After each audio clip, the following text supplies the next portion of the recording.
ৰেলগাড়ী যাত্ৰা ৰাতিপুৱাৰ সময়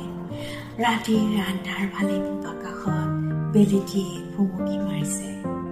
এটা নতুন দিনে দিছে আকৌ এবাৰ নতুন আশা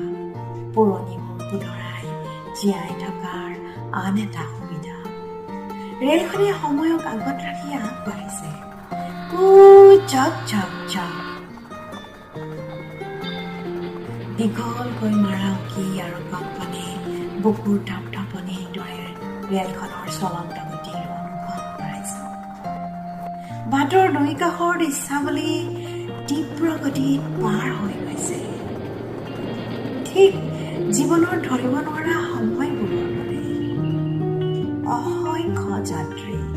ভিন্ন মানুহ পুৰুষ মহিলা শিশু যুৱক বৃদ্ধ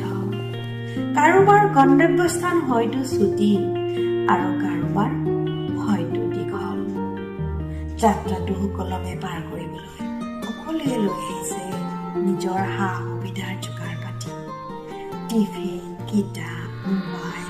কম্পিউটাৰ ৰুগীয়া দেহাৰ বৃদ্ধা এগৰাকীয়ে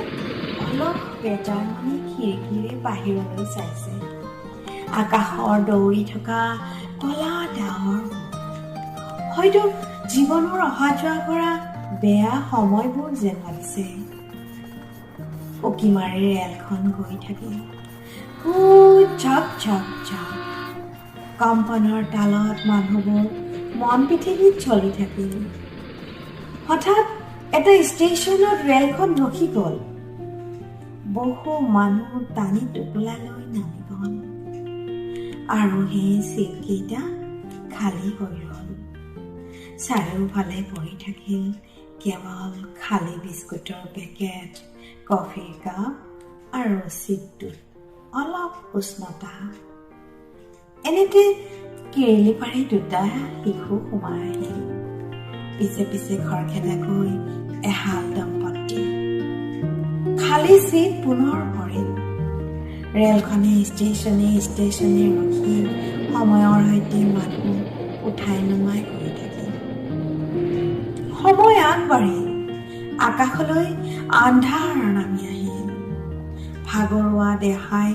যাত্ৰাটো সম্পূৰ্ণ কৰিবলৈ ভাগৰুৱা মনেৰে লাগি থাকিল জীৱন যাত্ৰাৰ দৰে উকি মাৰি ৰেলখন গৈ থাকিল ঝক ঝক ঝক